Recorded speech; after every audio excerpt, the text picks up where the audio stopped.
a call yesterday from a client or a potential new buyer, and they were asking a number of questions about writing an offer, how to have the offer accepted. Question was, I've heard that making an offer with no contingencies is more attractive to a seller, and that I have to do that in order to be competitive. Well, interesting question.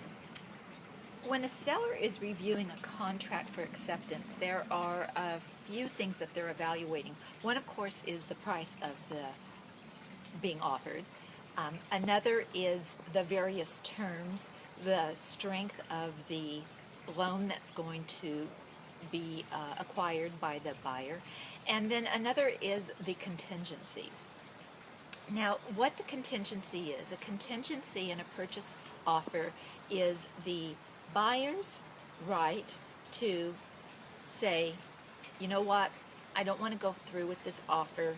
I'm going to not complete the transaction. So a contingency is the buyer's right to say, no, I don't want to go through with this purchase. So when you're a seller and you are evaluating contingencies, that might want to be a key thing that you are looking at. Contingencies fall into two main categories. One is basically the property contingencies, and it has to do with a number of things, including the neighborhood, the area. As a matter of fact, here in San Mateo County, we have a 14-page document with a list of all those things that are the right of the buyer to find out about, investigate, and feel satisfied about before they remove the contingency. And also within that follows the property condition contingency.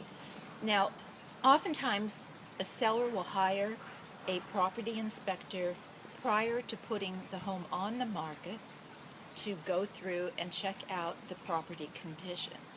And these pre-sale reports are made available to the buyer to look at before they write an offer.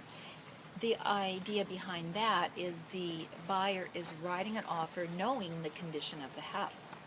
Now, sometimes a buyer may wish to hire their own inspector to come through, or they may just feel comfortable with the inspection that has been purchased and provided by the seller previous to the house being set on the market. And in that case, they may want to waive the condition of property inspection contingency. The other contingency is one that is very key and is basically set by the lender, and that is the finance and the appraisal contingency. The appraisal contingency is the lender taking a look at the house that you're going to purchase and wanting to determine the valuation of it. And what the lender is determining is if the value of that property is equivalent to the offer that you've made on that property.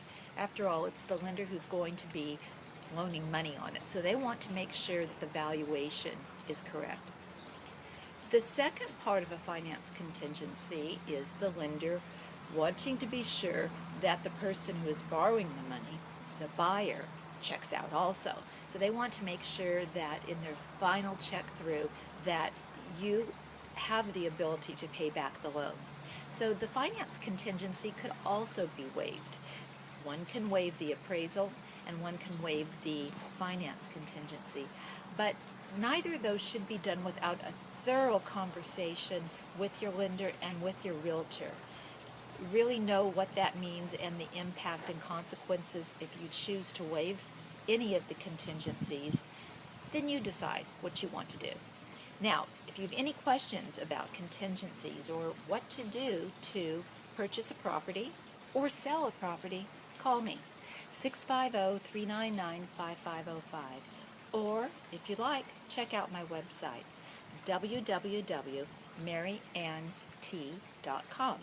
I have a series of videos there about buying and selling properties, and I also have a blog with several questions and answers about buying and selling.